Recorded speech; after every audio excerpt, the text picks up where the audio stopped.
YouTube, how you doing? Murph here, bringing you another product review. Today's review is going to be on the Pro 2. This is a 60% keyboard that competes with the likes of the Ducky 1-2 Mini and the Razer Huntsman Mini. This keyboard retails in the US for right around $100. Sometimes you can find it a little bit cheaper than that.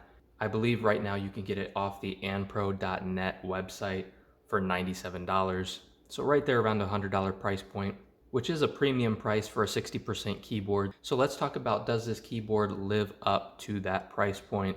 We'll start off by talking about the build quality and construction of this keyboard. This is an all plastic keyboard, but the plastic, especially on the casing, feels very rigid and durable. It's a higher quality plastic than you might expect. There is no bend or flex in this keyboard whatsoever. I'm unable to even push in hardly at all on the edges or anything like that. So this keyboard's going to be very, very durable. And adding to that durability are these double shot PBT keycaps. That's going to provide not only a nice feeling and typing experience, but that's also going to add to the durability of this keyboard. Included in the packaging for this keyboard is a red USB Type-C cable, a key removal tool, a small instruction manual just to help you get started, and a set of randomly assorted colored keycaps. The layout for this keyboard is pretty standard for a 60% keyboard. Everything's where you want it and where you would expect it, as well as the size that you would expect. So these keycaps are swappable if you would like to put some kind of pudding keycap on there or something like that. Kind of switch it up and make it your own. One cool thing about these keycaps is, unlike the Ducky 1-2 Mini that's actually labeled what the extra keycaps are, these are kind of a little bit more random so that you can put these anywhere you want to kind of customize your keyboard how you want it. However, there is no RGB pass-through on these keycaps, so do keep that in mind. The RGB LEDs on this keyboard are very, very good. As you can see, it's very bright, very vibrant. And as you'll see in a moment, it's also very customizable. Real quick before we talk about the LEDs though, let's go over the switch options for this keyboard.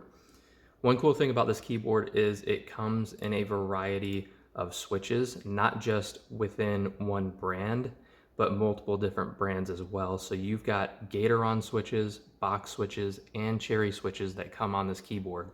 And there's about 2 or 3 color options of each switch for each type, which means you've got a total of about 9 different switches encompassing 3 different switch types that you can actually put on this keyboard, which makes it very versatile, and there's no doubt that you're going to be able to find a switch type that fits your needs. Now, the switches that I have here on this unit are the cherry reds. They perform like you would expect cherry red switches to perform, and they sound how you would expect them to sound. With that being said, I will do a quick typing test so that you can hear what the cherry reds sound like on this keyboard. I like to do my typing tests kind of in 2 parts. The first part being kind of a normal, typical typing experience, writing a report, surfing the web, maybe doing some light gaming, something like that.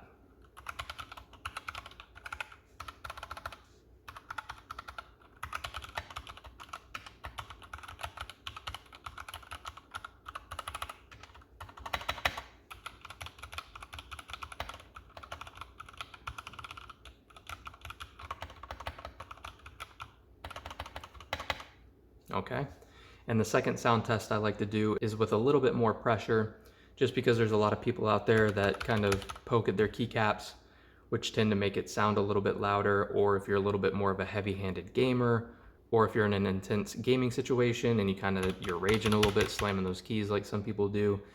I like to do kind of a worst case scenario so you know what to expect from how loud the switch can be.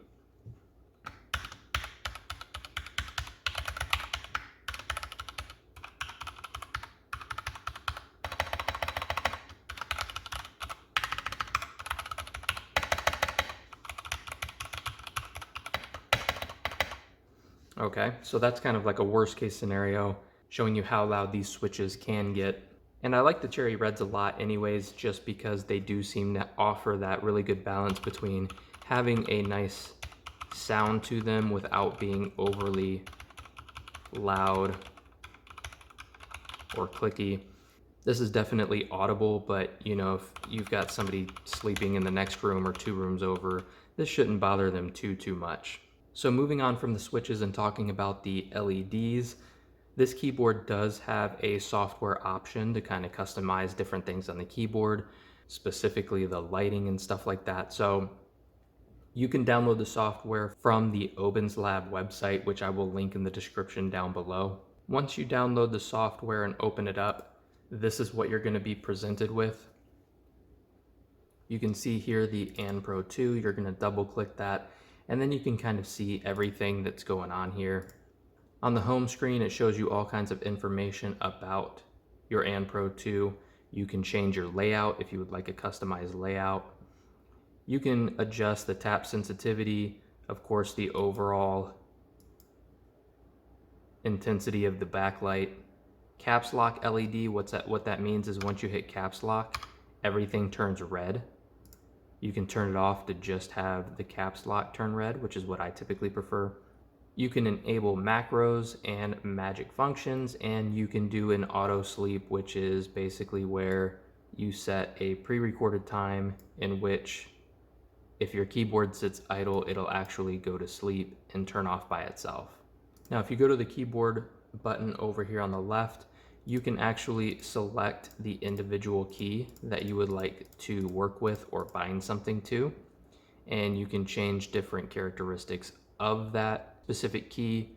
You can change the character, the number, the function, or even better, you can assign media functions to a specific key. So if you'd like ASD to be like your rewind, play, pause, and fast forward button, you can do that there. Kind of adjust the different functions that you have on the keyboard. On the left here, this is your macro setup if you would like to set up macros on this keyboard. And then over here, this is really cool. I'm gonna play a song here actually. What this does is if you turn it on, the LEDs on the keyboard will react to the song that you have playing in the background. So I'm just gonna turn that on right now. And you guys aren't gonna hear the song because I don't wanna get a copyright strike or anything, but you can see here the keyboard's reacting to it, and it does it very well. I've reviewed a couple of keyboards with this feature on them, and a lot of times it's not really in sync or it's not really reacting to whatever the song is. In this case, it works really well, and it's probably one of the better audio visualizations I've seen on a keyboard. I'm gonna turn that music off real quick and switch this back off. Down here are your overall settings. And then most importantly, over here on the left, you've got your color scheme, right? So you can actually assign individual colors to individual keys, but here's some of the presets that come on this keyboard, and I'll cycle through some of these so you guys can get a feel for what they look like. This is solid red, solid yellow, cyan, blue, purple. You've got a static multicolor, which is kind of cool. It's like a little gradient on your keyboard. Breathing, gradual breathing. This is what I leave mine on, which is rainbow. Breathing per key, which is just going to react with whatever key that you press.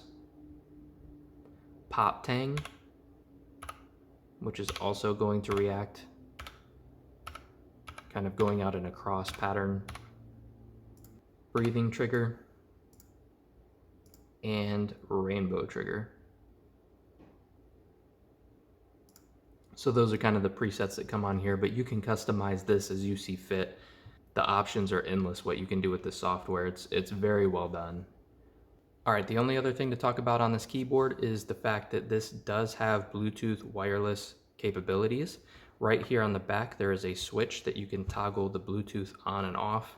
When it's on, you can actually select up to 4 different profiles. If you see these buttons right here, 1 through 4, if you see the little Bluetooth symbol on the front. So you can actually assign up to 4 different devices to this one keyboard.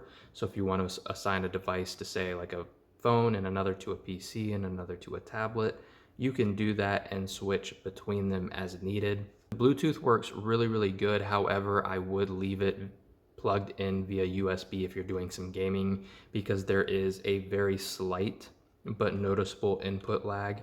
At least that's what I experienced. Not a big deal at all if you're just browsing Google or YouTube or writing a report for school or something like that, but for gaming, I would leave it on USB mode. So that pretty much wraps up the review, guys. I do like this keyboard quite a bit, and at right around $100, I think that is more than a fair price for this keyboard, especially when some of the keyboards that it competes with are in the 1 to 120 range. That seems pretty fair. And in the case of some of the keyboards, like specifically the Ducky 1.2 Mini, it doesn't even have like a software option to adjust your macros and lighting or anything like that.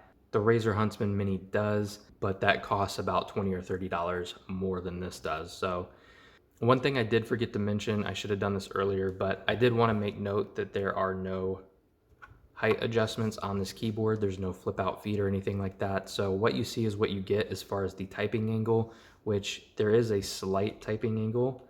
And to be fair, this is probably about the angle that I would leave it on either way. But if you care about height adjustments, that's one thing to keep in mind about this keyboard.